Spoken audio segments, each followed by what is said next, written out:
It is a special edition of the Brisbane Lions fan cast because joining me is Adam Densten, who you may know from Gogglebox Australia. Fantastic podcast as well, The Dads and the Docs, and general sort of social media, internet personality.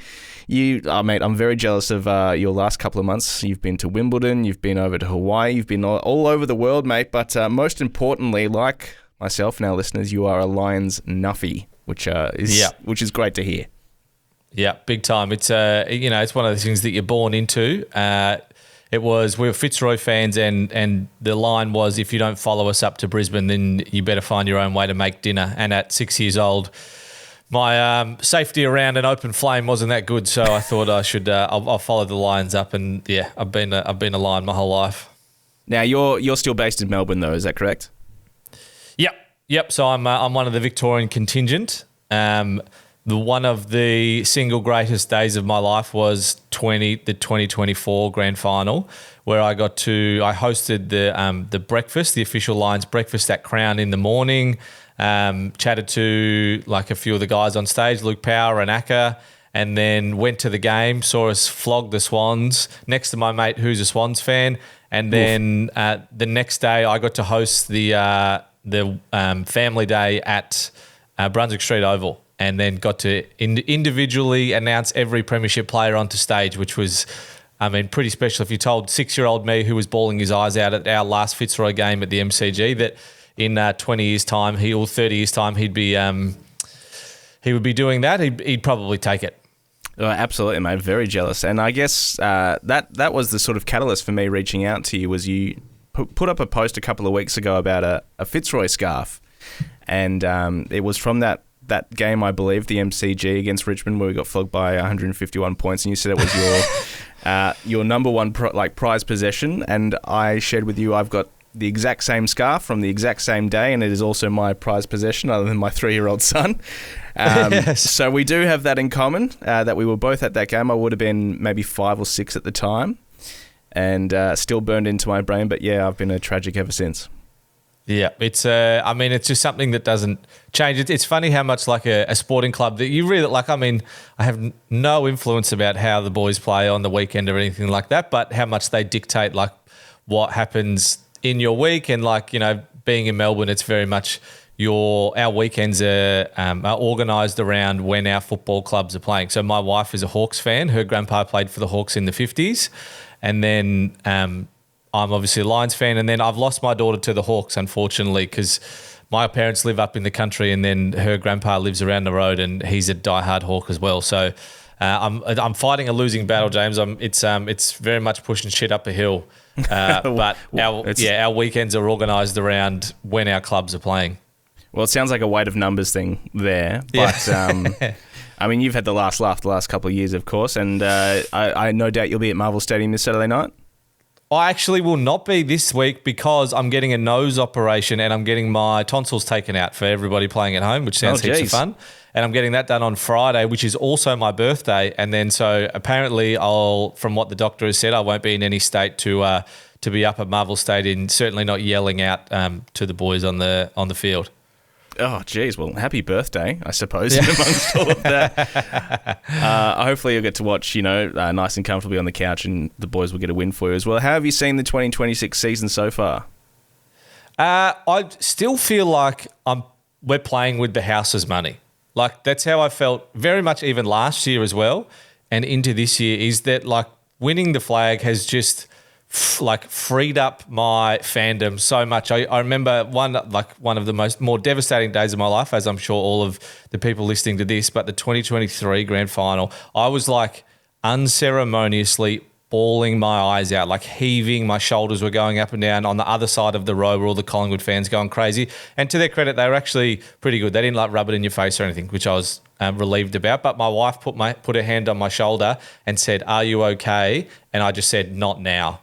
And then I just continued to cry into that scarf that we both have, James. I was bawling my eyes out. So having that low, but then having the win of the Swans flag, and then obviously last year, I just feel like I just enjoy footy so much that I'm much more relaxed.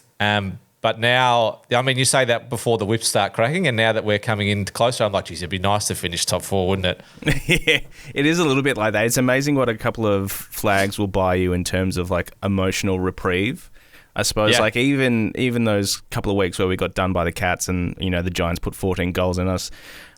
Like, I remember that Anzac Day game against the Giants in 24 and like, you know, that I thought, that's it. This is over. We're going to walk away from this period of having a decent list with nothing to show for it.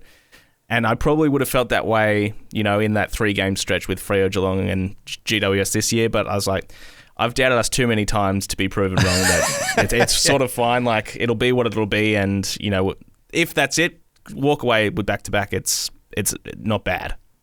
Yeah, well, I mean, I remember being at the Gabba at the semi-final when we lost to the Giants when Brett Daniels just out-sprinted Alex Withers and then kicked that goal. And I remember crying that day too, being like, oh, they're like, is this it? And that was like, 7 years ago or something. But then, I was fortunate enough also in that 2024 run, I went to all of the finals. So I went up for the elimination, and then I was in Sydney for the Joe goal and the comeback. And I vividly remember Jasper running through, breaking 50 and kicking that goal and turning to my wife and being like, shit, I think we're a chance here. Yeah. Because it was before that, you know, it's like, oh, we've kicked one here. Yeah, oh, this is nice. You know, this is like cute. Not that we're not going to get flogged. It's nice not to get flogged in a granny. In the final. And then Jasper kicking and being like, we might be a chance here. And so that was epic. And then I was at the prelim against the Cats, which I think is the best game of footy I've ever been to, like atmosphere and emotion-wise. And then I went to the granny as well. So I ticked off like all 4 finals, which was just like storybook kind of stuff. So, it's really cool to see, you know, being a diehard for so long that you watch these blokes come in as kids. And the strange thing now is that like the only player older than me on the list is Dane Zorko. So like I actually need Zork to keep playing because I can't have everybody younger than me playing in the club because I can't like criticize a bloke who's 18 who's literally half of my age. At least if Zork's still there, I can still be like, you know, I could have made it, that kind of thing. Do you play any sort of footy? I used to. So I grew up in the country in Corowa, which is a small town on the Murray River near Albury Wodonga, that kind of area. So I played a little bit of like O&M footy and stuff when I was younger, and then I moved down to Melbourne and priorities got in the way of hanging out with mates, and my mates weren't really playing footy, so I kind of stopped from there and just became a voyeur, just a watcher. Yeah, I mean, that was me for a long time. I played nines up here for, you know, best part of 10 years. And then this year, as listeners would know, I've started my footy journey again, as you might say. I'm playing over 35s Masters footy. But like nice. One of the best things I've done in a long time, just like for mental health and getting it like, and doing some exercise. My body is paying for it. Like my back is stiff, my hamstrings are cooked, but it has been such a great thing to do. So I would recommend it to anyone. If you get the chance. I know you live a very busy lifestyle. Tell us about your recent expeditions over to Wimbledon and stuff. That's pretty cool. Yeah, so I've got a couple of mates who live over in Europe. One lives in London, one lives in Amsterdam. And so I just really wanted to go and visit them. And I thought, how can I get over there to convince my wife that I'm going for a quote-unquote work trip? Yep. And so I had a few ideas that I pitched to a couple of brands to. It's such a strange life. It's such a really weird thing, and I'm so appreciative for everybody who follows along the stupid journey and stuff that I do. But I pitched a couple of brands that I would surprise my mate who was really missing Milo, and then really got tickets in a ballot to Wimbledon. I've got a friend who put me in this ballot to get tickets, and we got Centre Court tickets for the Sunday, and I was like, well, I have to go now. Yeah. And then so Wise, the travel money company, the TransferWise, they used to be called, they were happy to get on board. And then so I turned the trip into, just a way to get over and see my mates and do some really cool stuff. So incredibly fortunate, I feel, super. It's a very strange and very lucky life, that's for sure. And aside from Lions games, do you get to many other games of footy sort of week to week? That's one thing I miss about living in Melbourne is the ability to go to sort of 2, 3, 4 games of footy a weekend if I so desired. Yeah, that's it. My wife she's a diehard Hawk as well, so She's very much not just like a dip in the toe. She knows, like, she's as invested as I am on the other side of the coin. So she's always happy to go to the footy. So where I'm an MCC member, my dad put me down when I was 9, and so I've got that, which means I can just roll into the G, which is just the coolest thing ever. I probably pay too much money for what it is. Like, I know you don't really want to necessarily go and see like Fremantle versus Melbourne on Sunday at 4:40, but I'm like, hey, I'm not paying for this ticket. I may as well roll in. Yeah, you can. So I'll head in and exactly, yeah. So I've got to, I feel like most people, my bunch of mates, there's like one from each team. So I've got like a mate who's a tiger, a mate who's a demon, a mate who's a hawk, a mate who's a bomber. And so like if they're going into the footy, I'm like, yeah, I'll roll in for sure if it fits. It must be a nice little luxury as well. How is their household going to cope in a couple of weeks' time when it's Brisbane Hawthorn? Are you guys going to come up for the match?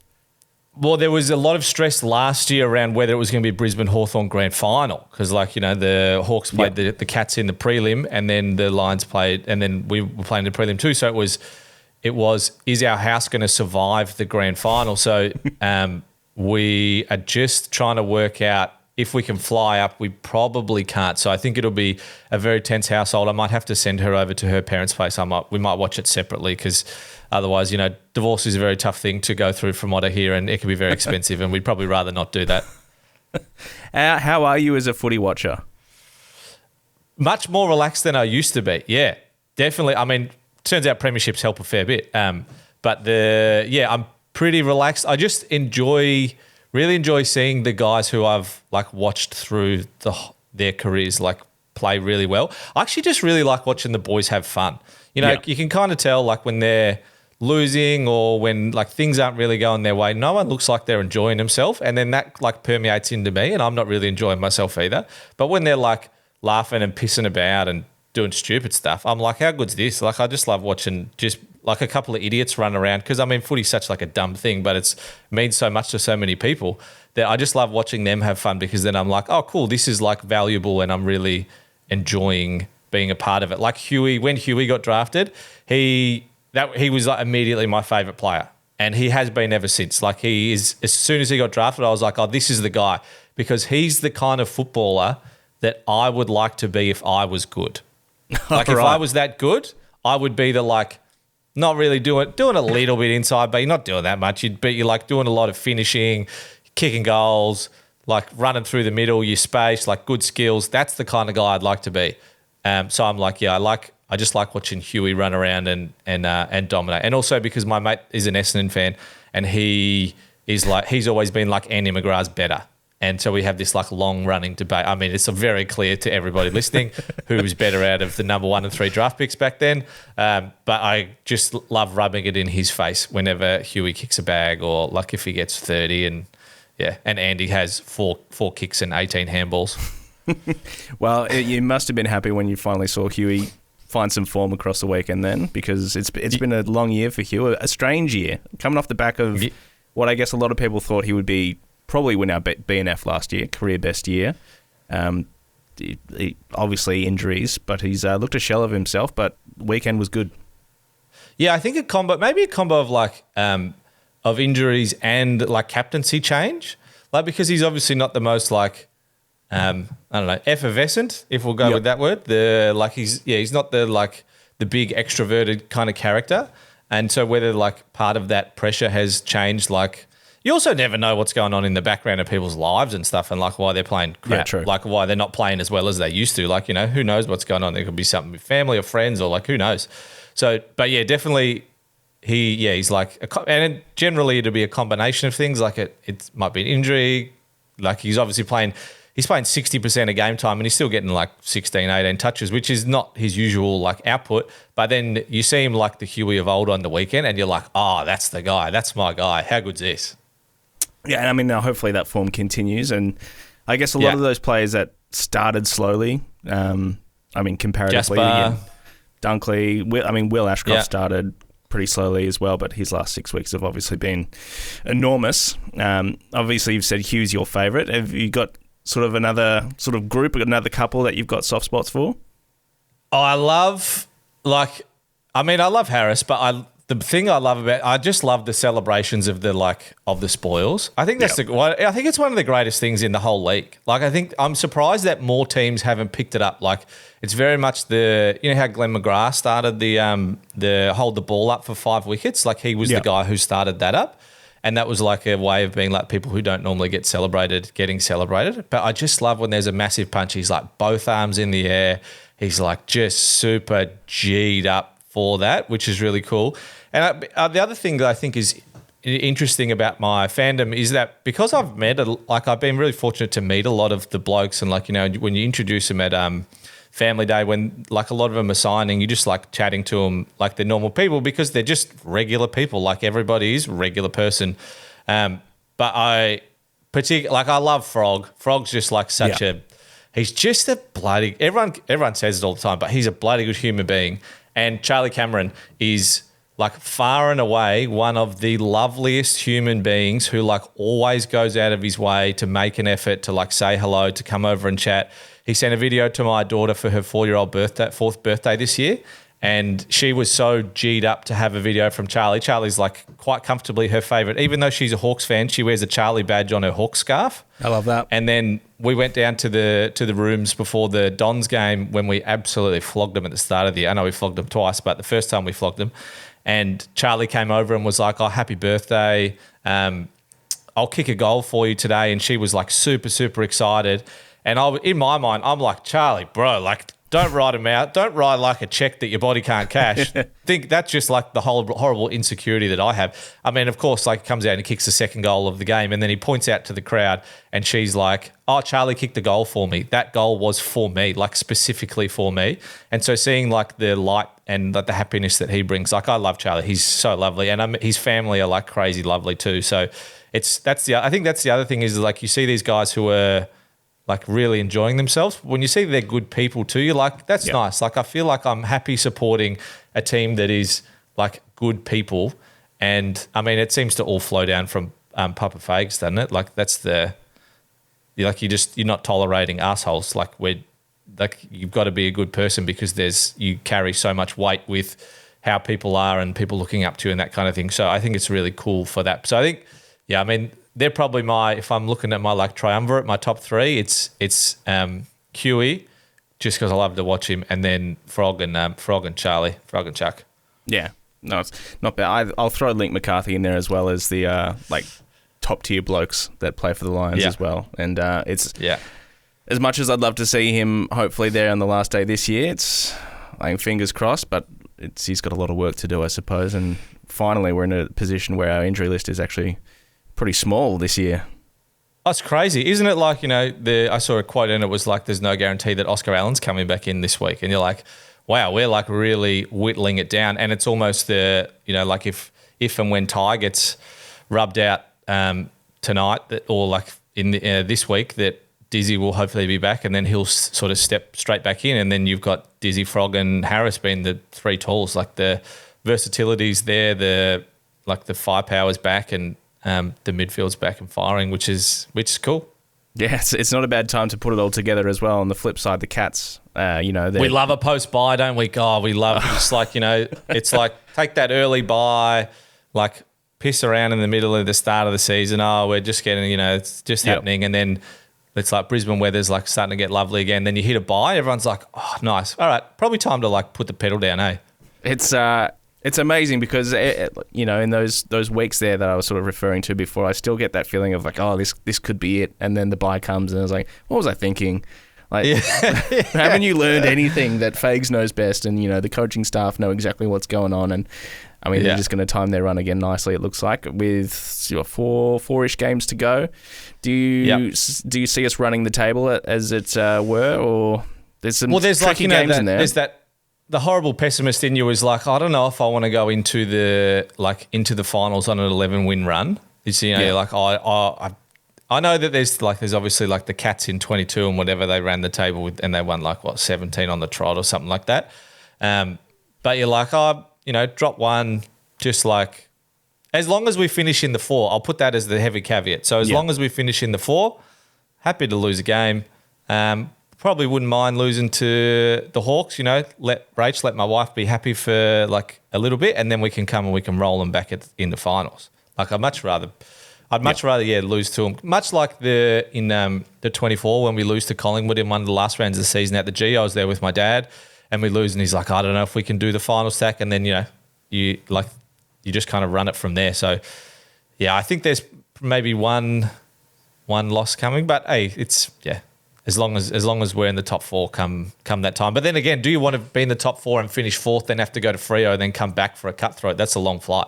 Well, it's a long flight. It leads into my next question as well. Is I had this very same chat with my co-host in our last episode, and I said I would probably rather finish 4th and get a look at Freo like we did with Geelong last year. And yes, it is a long flight. That is probably the big caveat to that whole situation. But getting a look at Freo, they're probably not going to show all their cards, but obviously learn something in week 1 of the finals, and then don't hopefully see them again till grand final day. That would be ideal. Yeah. Oh, no, I just don't like the flight. I just don't like especially from Brizzy. That's a long going, and then having to come back. Yeah, I don't know, but it's funny about wildcard. I don't think any of the wildcard teams are doing anything. Like maybe they'll win a semi, but I don't think like to win 5 games on the trot without a bye after the season. I think is too hard. So I think 5th and 6th is actually not a horrendous spot to be in. No, not at all. As much as they're like not ideal. Who knows? We could finish 2nd. Like, who knows where anything's going to go.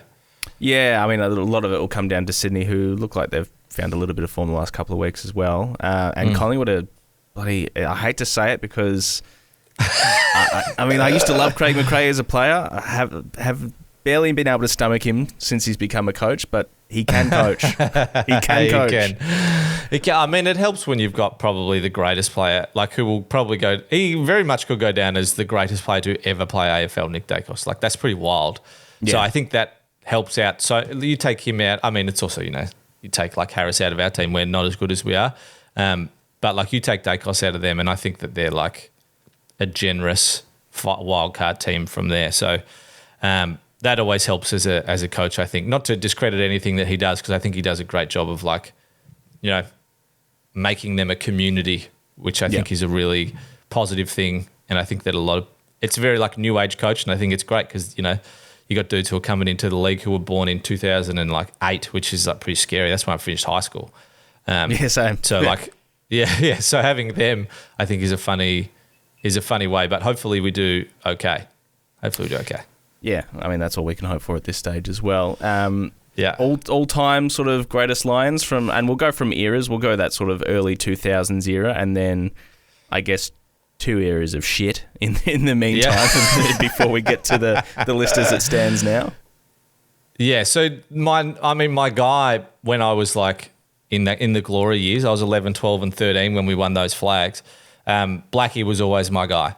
He was like, I mean, it's like a little bit cliched to say, although I remember my password when I was in primary school was Michael Voss. That used to be my password. Nice. And I did a presentation on him in year 6 when we were first learning how to use PowerPoint. I did a presentation of Michael Voss and why he's an inspiring leader. I think other people did like Nelson Mandela and, Abe Lincoln and all that kind of thing. I was like, nah, I think I'll go with Michael Voss. But the like really crazy full circle moment is that my wife's auntie and uncle live in Brizzy, and that's who I go and stay with when I'm up in Brizzy. And they live literally 2 doors away from Simon Black, and they're mates with him because, everyone's in the street and everyone's friends with each other. And then, so when I go up to my wife's uncle's place, he's like, oh, we'll see if Blackie wants to come over for a beer. And so here I am, like as an adult, having a beer with my childhood hero. And then he was like, oh, I've got to go in and commentate for the footy today. How are you getting into the Gabba? And I was like, I was just going to get an Uber. He's like, no, come with me. So I had like my childhood hero chauffeuring me to the footy, to the Gabba. And I was like, what world have I grown up in? What is my life like? How have I done this? So Blackie was always my guy, for sure. Everyone loved Brownie back in the day, but I also used to love Possum Nodding. Nice. I reckon if Possum was playing nowadays, he's a guy that teams would throw big cash at. Like he was so athletic, on a wing, could jump, could run, could mark. And could boot it from 60 odd as well, dead straight. Yeah, so I thought Possum was really cool. And then in the eras of like difficulty, we'll call them, like everyone loved Richie. I thought Richie was always really good. I used to like Rowan Buick. So you can probably see there's like a bit of a trend of these like dudes who play a bit of outside. I think now that I'm like saying it out loud, I'm like, oh, I liked all the guys that I wanted to be, that like I would have liked to have done that. So, I mean, Frog's sort of like a bit of a mainstay. It was funny how like, you think back of the like the run of key forwards that we had. We had like Jordan Lyle and like Josh Walker, and we had like we had Lane Spanderman for what there was Jono Freeman, like Michael we Close, had all these, Aaron all Cornelius. These guys who I was like, even like way back like Mitch Clark, who had I remember he had a tattoo of Clark down the middle of his spine, CLARK, and I was like, maybe he's the guy who's going to turn it around for us. There was always like the great white hope that never really eventuated, but. Yeah, I think they were my guys. So I think, I mean, Blackie's he's always tough to surpass, I think. And he's part of my favourite AFL stat. So there's only 3 players in history who've done the lot. They've ticked all the boxes. They've got 300 games, a Brownlow, a Norm Smith, and a premiership. There's only 3 players in the entirety of AFL, VFL history who have done it all. So Jimmy Bartell's one of them, is he not? Yeah. Yeah. Obviously Simon Black. Hodgie? No, he hasn't done the Brownlow, of course. No, I'm not sure. Other than that, it's a very obvious one, Dusty.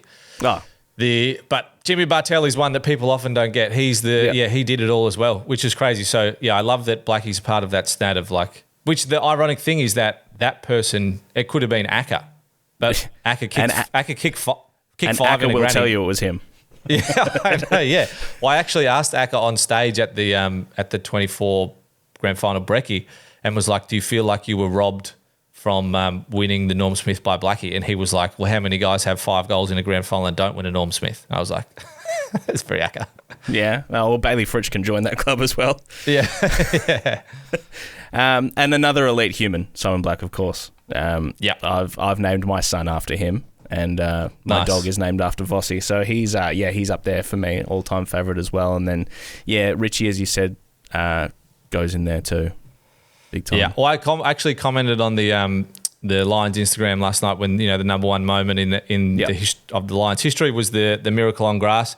And that clip, the like final 2 minutes, if I'm just like a little bit dusty after a couple too many of 4X, obviously, I will watch that clip when I'm hungover, and I'll like just have a little bit of a tear because I love the clip so much of the the run through, like Pat Fall through, like Black's involved in it, like Dan Merritt. I also love Sauce. Sauce was like, Sauce, another great human being. And then the Zork kick to Ash McGrath, and then the goal with Hutto's call. That's about as good as footy gets, doesn't it? That and Joe kicking the goal at Giant Stadium.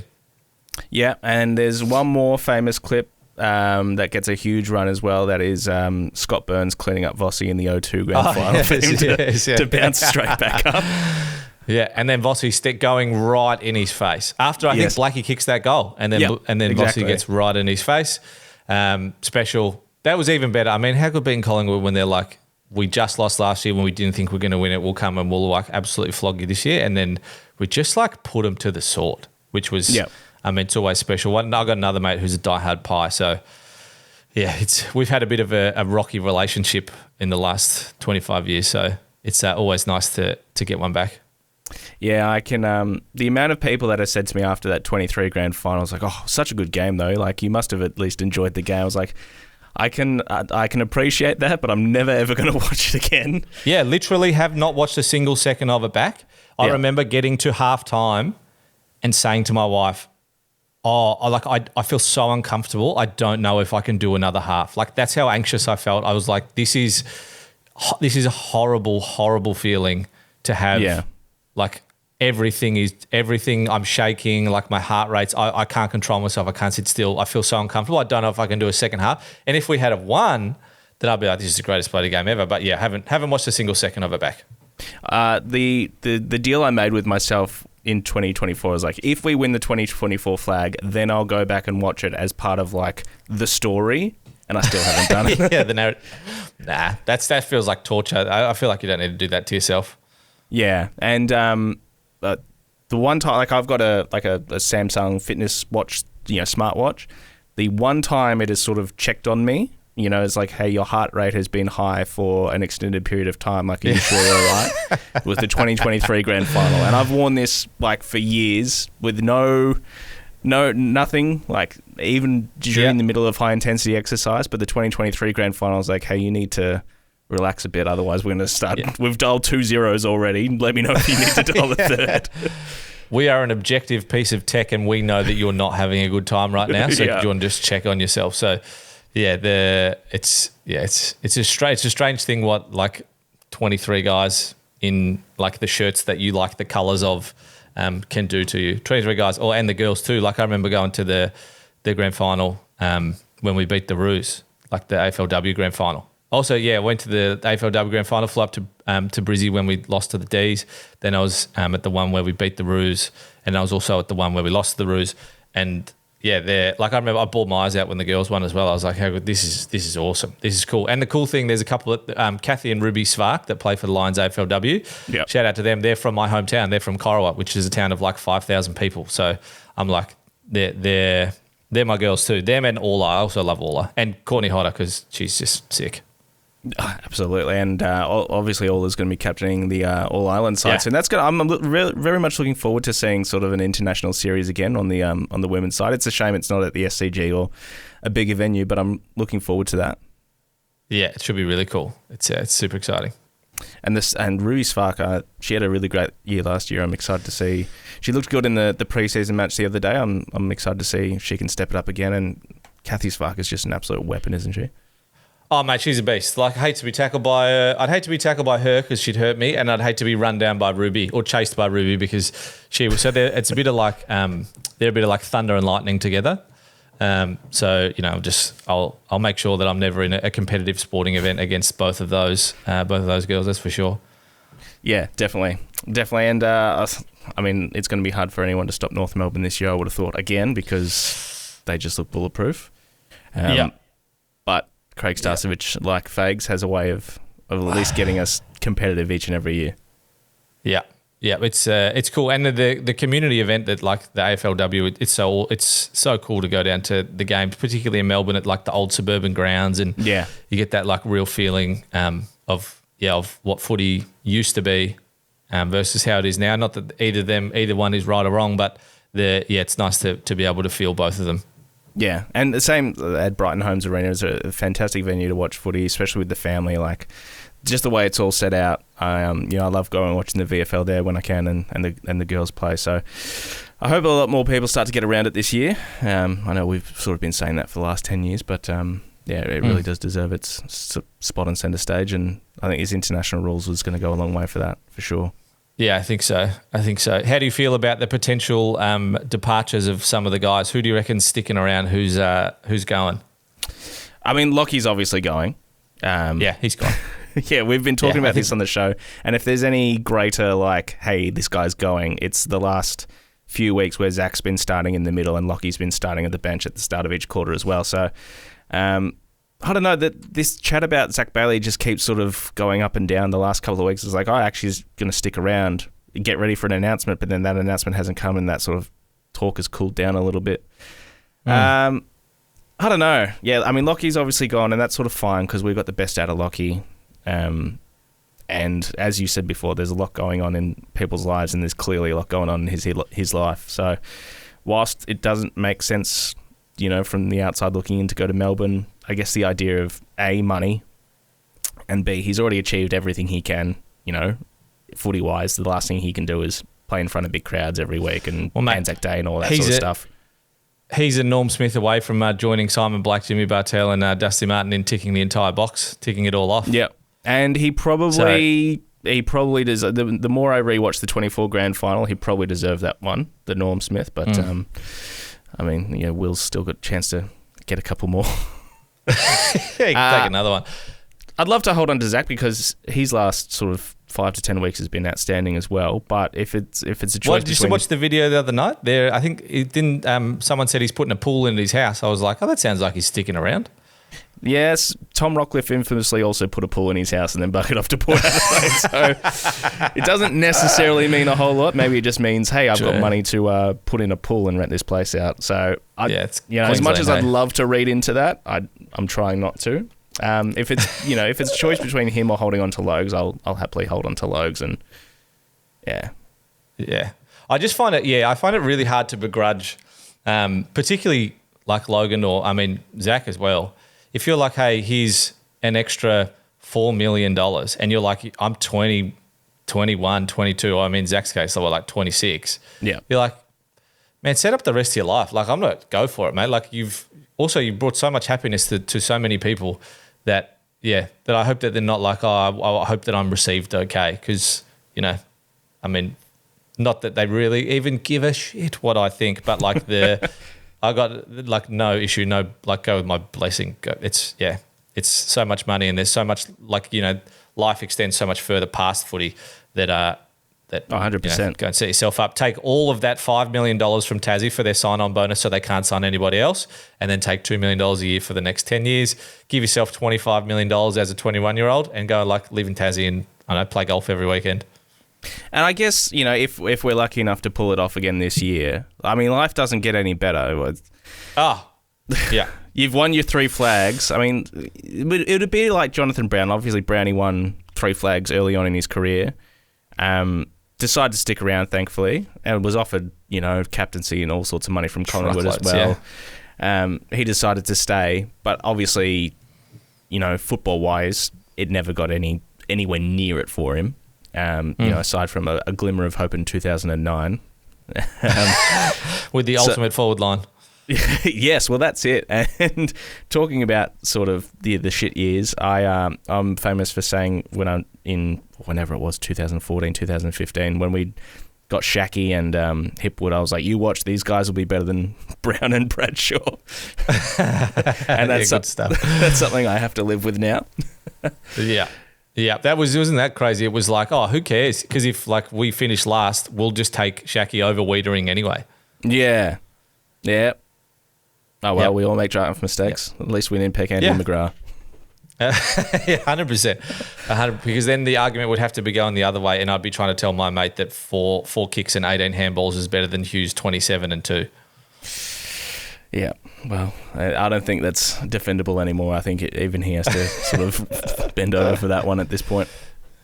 Yeah, I think so. Mate, thanks so much for taking the time to have a chat and sharing in the Lions fandom. Really do appreciate your time. And I meant to say I've really enjoyed your sort of recreations of the late 90s, early 2000s TV ads as well. Thank you. There's another couple coming that I'm working on. They actually take a surprisingly long period of time to do. They take about 4 or 5 hours to make a 30-second ad, which is one of the more frustrating things in my life. But I think they're quite funny. Yeah, they're worth it. So I've got a couple on my list to do early next week when I'm recovering from my nose job and I look like Brad Pitt next week. You won't recognise me. There's one that me and my co-host here at the station like to do from time to time, and I don't know if you remember this one. It's a Vicks Vapor Drop ad set in a hardware store where I'll have to look it up. He rolls into the counter and he I don't know, he's asking for some nails and stuff. The guy pops up and he's clearly just smacked a Vicks Vapor Drop and he starts yelling random words because his throat's all clear and he's sort of loving life. It is a fun one. I'll have a look. If you see it up on my gram, I'll be sure to tag you through. Lovely. Instagram and, of course, TikTok. Just look up Adam Densten, of course. Gogglebox returning in August, you said, so next month. Yes, we're not far away from... watching a lot of TV at the moment it's all pre-season at the moment. I'm doing the hard yards. When the boys are doing pre-season in summer and there's all the humidity and things like that, I'm getting my reps in. It's cold in Melbourne, so I'm making sure to rug up and do a lot of pre-season, and then we'll be ripe and we'll be cherry ripe come. The great thing is that there's no risk of injury apart from like RSI in the thumb or something for a remote. Other than that, I'm good to go. So we'll be back, like mid to late August, I think. Beauty, mate. Really appreciate your time and thanks for coming on and have a chat. Awesome. Thank you, mate.